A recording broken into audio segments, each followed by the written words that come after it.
Hello and welcome to a new season of Responsible Business.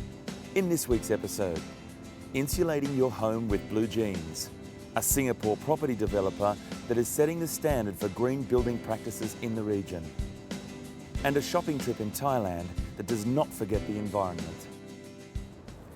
Did you know that proper insulation is the simplest and most cost-effective way to reduce energy use and greenhouse gas emissions in buildings?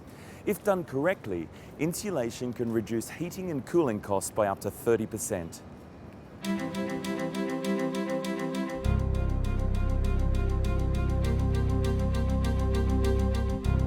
In the past 100 years, the Earth has warmed by 0.75 degrees Celsius. This by itself may not sound a lot, but the change has caused global sea levels to rise, glaciers and sea ice to melt, and extreme weather events like floods and droughts to occur much more frequently. The United Nations Intergovernmental Panel on Climate Change, or the IPCC, has found that human activity is the main cause of the changes seen in the climate over the past few decades. One of the biggest contributors to climate change is increased carbon dioxide or CO2 levels in the atmosphere. In fact, the concentration of the gas is now higher than it has been in the last 800,000 years. Governments all over the world are rapidly taking steps to put legislation in place to help achieve ambitious energy-saving targets before it is too late. Climate change is still very high on the agenda, not only of the politicians, but actually now also with the business community. In 2020, Europe should be 20% more energy efficient. We should have 20% of all our total energy consumption stemming from renewables, and we should reduce CO2 emissions by 20%. Around 40% of the world's energy consumption, and therefore CO2 production, comes from buildings, more than transport and industry, which consume 32% and 28% respectively.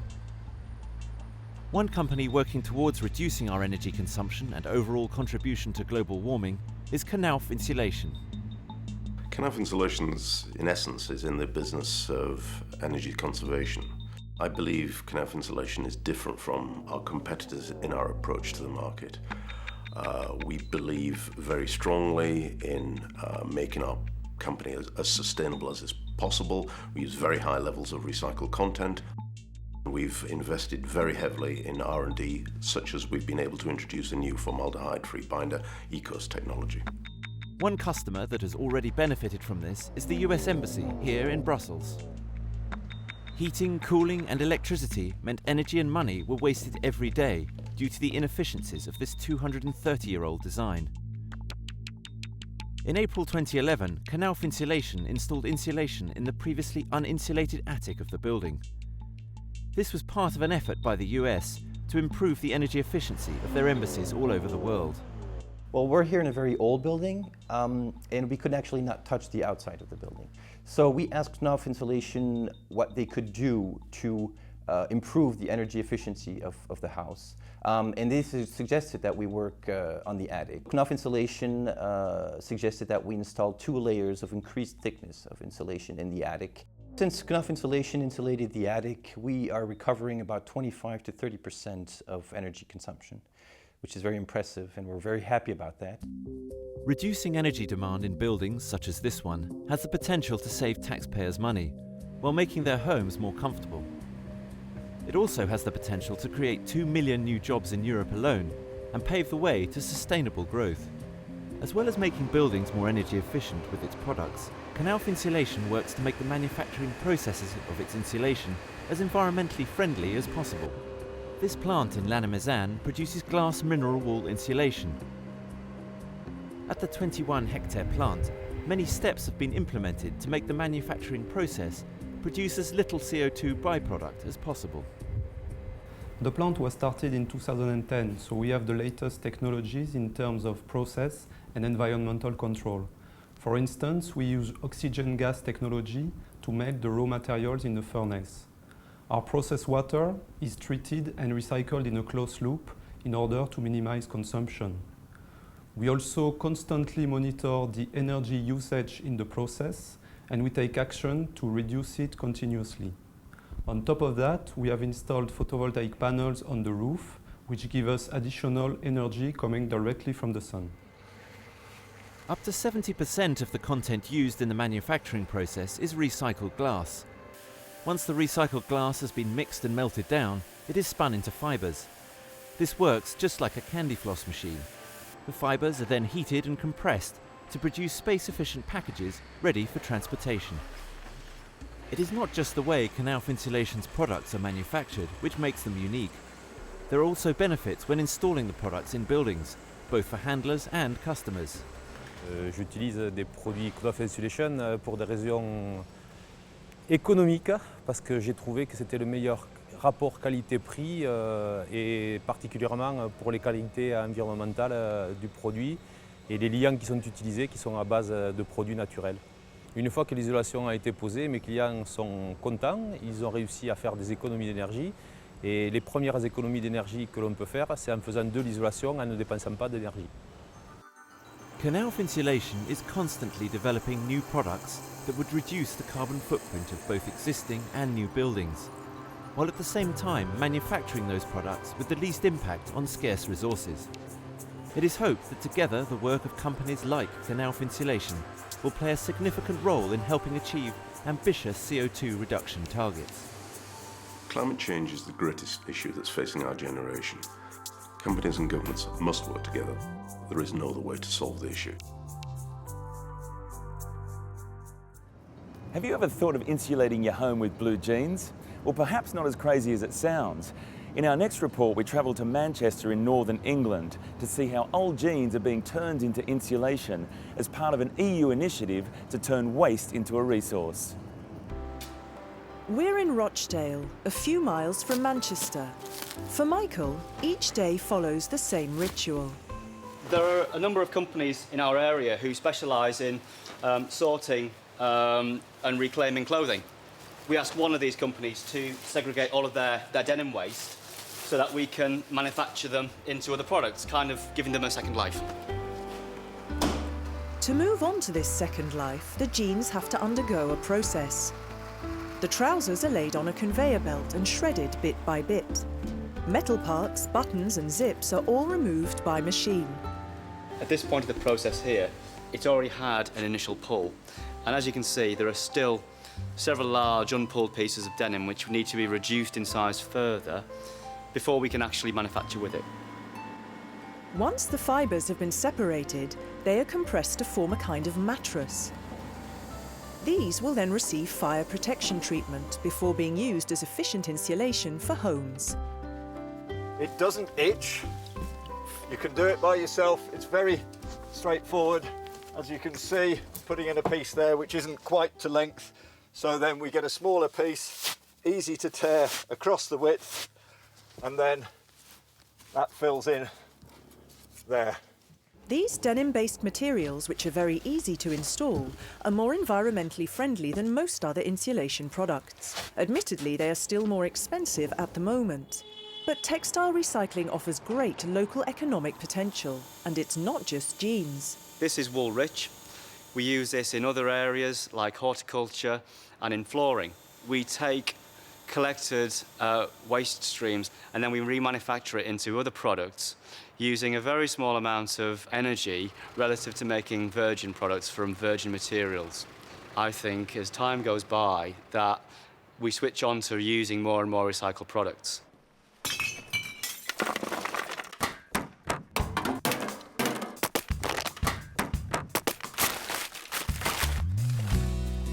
Individuals, businesses, governments, we all constantly produce waste. Every year, up to 3 billion tonnes of waste is produced in the EU.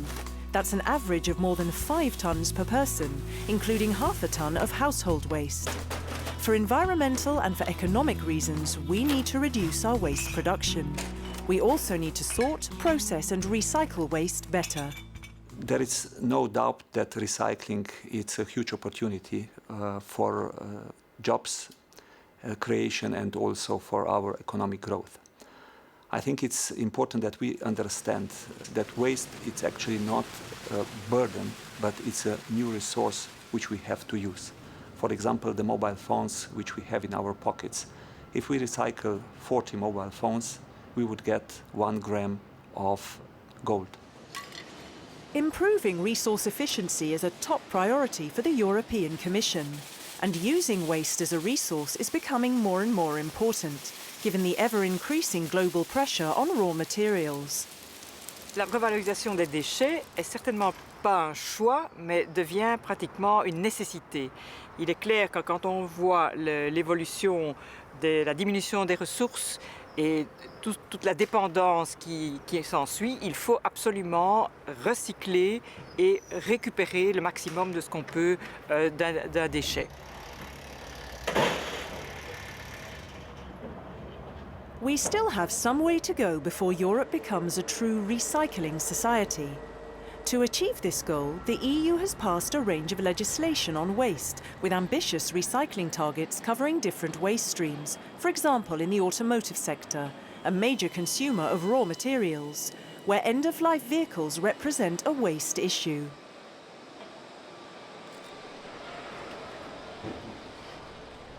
Mihai and Raluca live in Bucharest. They use this car to travel around the Romanian capital, and it's over 15 years old. Este foarte greu de ținut, foarte scumpă să o întrețin. Consumă foarte mult, poluează foarte mult și deocamdată și-a făcut treaba. Cu această mașină o să trebuiască să o duc la centru de colectare. Romania now has over 200 processing and recycling centres like this one. Mihai's car will be put through the same process as the other 50,000 Romanian vehicles that end up there every year. The cars are first cleared and taken apart. Their oils and other liquids are drained. The windows and wheels are removed. The vehicle shells are then placed onto trucks and transported to another site. They are then divided up into small pieces. The ferrous and non-ferrous metals are then separated. This whole process has one core objective: maximum reuse of all these resources. Noi sortăm și valorificăm în România, astfel avem desfacere atât pentru sticlă, pentru hârtie, pentru plastic, pentru cauciuc, pentru fier, pentru feroase și neferoase, pentru uleiuri și pentru antigel. The metals are either reused as spare parts or recycled. Meanwhile, tyres and engine fluids are now frequently used for fuel, primarily for the cement industry. In Romania today, over 85% of the materials found in a car are reused in one way or another. These waste materials are an important resource for the country, and there's potential given the state of most cars in Romania. În România, după cum se știe, sunt peste 1.800.000 de mașini vechi, mai vechi de 10 ani. Deci acest program este foarte, foarte necesar pentru România. To encourage motorists to recycle their old vehicles, the government pays incentives of around €1,000. This is used to buy a new car that meets current fuel consumption and CO2 emission standards. New cars are also better designed for recycling. We're at the research centre of Dacia Renault, the market leader in Romania. Like other car manufacturers, for several years the company has had to implement an ambitious policy to meet European laws that require integrating the recycling dimension when designing a car. Încercăm pe cât posibil să respectăm directivele europene, mai ales noua directivă europeană care se va aplica în 2015 cu 85% un procentaj de 85% din materialele utilizate pe în mașină să fie reciclabile și 95% să fie reutilizabile sau valorizante. Dacia researchers are also trying to include recycled materials in their new cars. Their latest models contain around 15% recycled plastic. For now, this is only used to manufacture parts such as mudguards and shock absorbers. Și se lucrează în aceste laboratoare la găsirea de soluții și de integrare a materialului plastic reciclat și pe piesele vizibile, cum este aceasta. Desigur, pe lângă interesul legat de respectarea mediului înconjurător, există și un interes economic. Europe is facing a major challenge. It is vital that we reduce our waste production. But we must also see waste materials as important resources and improve how we manage and use them. Protecting our environment and the long-term sustainability of our economic growth are at stake. Buildings are responsible for at least 40% of energy use in most countries. The absolute figure is rising rapidly as construction booms, especially in countries like China and India. Here in Singapore, one developer is leading the way in green construction. Singapore is one of the most densely populated countries in the world. And with the construction of many new buildings each year, it has become increasingly important to remember the effects that these buildings will have on the environment. Efforts must be taken by the building sector to greatly reduce the greenhouse gas emissions and energy use of new buildings in order to combat climate change. One property developer, City Developments Limited, or CDL, has taken on this challenge and is setting benchmarks for green construction and sustainable buildings in Singapore and beyond. Today, sustainability is increasingly used to measure the performance of a corporation. CDL is privileged to be at the forefront of driving change for Singapore's built environment. As a developer and landlord, we take a holistic life cycle approach towards environmental sustainability. Firstly, we develop eco-friendly buildings. We then manage our properties in an energy-efficient way. CDL currently invests between 2 and 5% of the construction cost of a development on green design and features. To achieve an optimum level of energy and resource efficiency throughout the building's life cycle, sustainable construction practices are implemented right from the outset. Ultimately, the goal is to reduce the impact of the development process on the environment.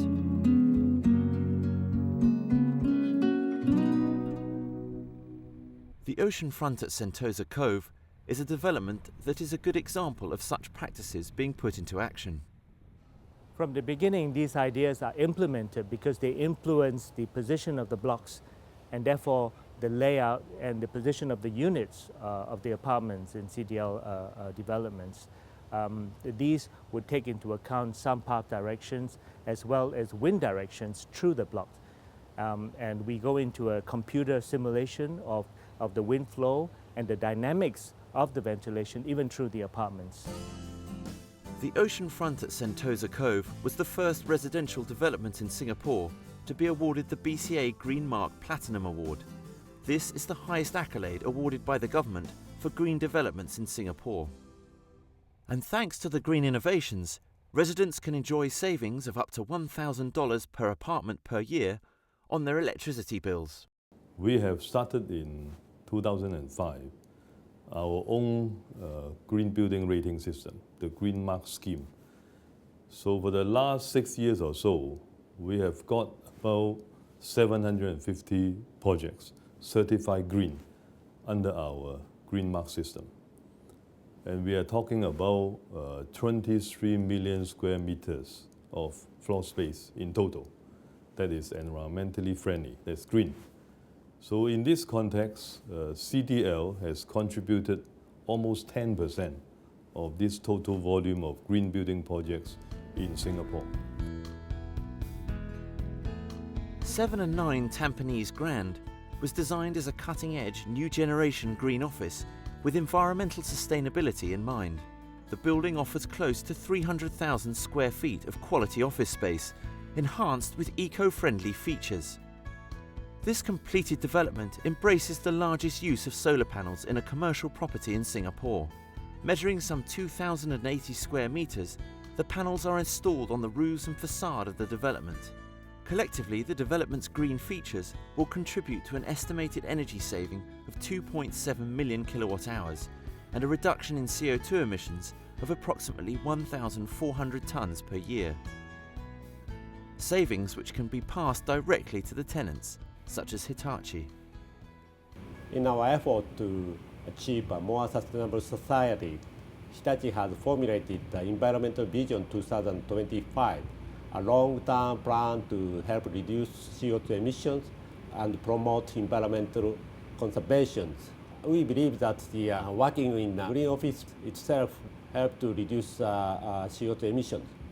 CDL also recognises the importance of driving perception change amongst its stakeholders. This is done through innovative outreach programmes to drive environmental awareness in an accessible manner.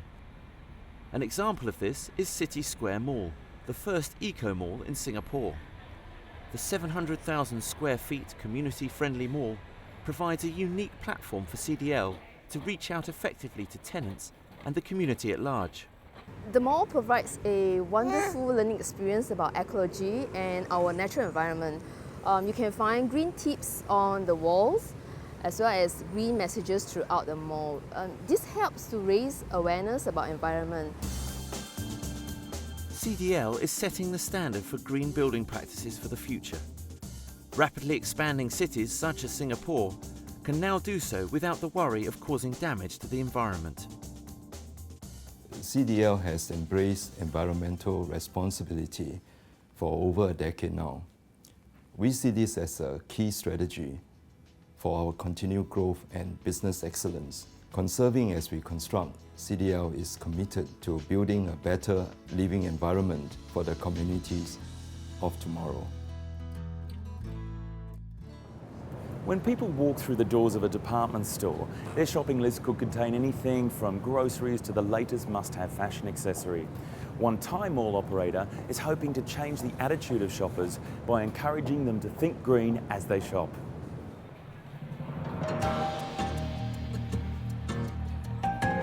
Every day, millions of people worldwide will visit department stores and shopping centres without realising the impact shopping has on the environment. As our thirst for consuming grows, it is essential that radical changes be made to reduce the impact of this consumption. The Mall Group is a company in Thailand with 8 properties under 3 different retail store brands: the Siam Paragon, the Emporium and the Mall. At least 1 million shoppers come to visit our malls every day. So I decided to initiate the campaign that acts as a medium to raise the awareness of our customers and the Thai people to learn how important the environment is. In 2007, the Think Green campaign was launched with the objective of encouraging customers and staff to help protect and preserve the environment. Since its introduction, the campaign has expanded to tackle a number of areas with a view to reducing carbon emissions. After extensive research, the Mall Group concluded that one area in need of change was the use of the trusty plastic carrier bag. It was standard procedure for the cashiers to give free plastic bags to the customers, plastic bags that would become waste as soon as they got home. I come here nearly every day, and the most of plastic bags, I throw them away as soon as I got home. I didn't really think about the impact on the environment and how easily it could be avoided. Approximately 100 million carrier bags are provided to consumers across the Mall Group's shopping centres annually, a figure higher than the total 63 million population of Thailand. As part of the Think Green programme, the company introduced new degradable plastic bags and 100% recycled paper bags in their department stores, and actively encouraged consumers to use reusable cloth shopping bags. I am happy to start using a cloth bag if it can help the environment. Paragon do a lot of efforts to promote this program to their customers. They're happy to use the cloth bag instead of the plastic bag. The Mall Group's efforts to help the environment are continued further by many of their in-store engineering systems, such as their water recycling project and a heat recycling project. The water recycling project is a simple concept where wasted water from wash basins or dishwasher machines would be brought into the system. It would then be treated under US EPA code standards and used in the building toilets. The project could save around 4 million gallons of water. Effluent water from wastewater treatment, which above the Thailand standard wastewater regulation. Then we use the water make purify with sand filter, carbon filter, and ozone generate to decrease and demolish the E. coli coliform. That means we follow the EPA standard with US code. The recycled water we use in flushing system. That means no drinking water use this water. In 2010, a heat recycling project was started. In this system, the heat from the refrigerator compressor is used to warm water in the dishwashing machines in the restaurant kitchens. This means that an energy-intensive water heater is no longer required. The hard efforts of the mall group have not gone unnoticed. The mall group was the first department store to join UNEP's climate-neutral network and declare itself as a green department store. We do really have a strong commitment. That's why we are the first department store to join the United Nations Environment Program. And the mall group like to act as a role model, act as green retailer to help raise and continue raise the awareness of our Thai people. This action taken by the mall group is helping to make consumers think more about the environment. Other department stores in Thailand are now joining the efforts made by the mall group and together beginning to make a real difference for our future. Well, that brings us to the end of today's show. Thanks for watching Responsible Business. We'll see you next time.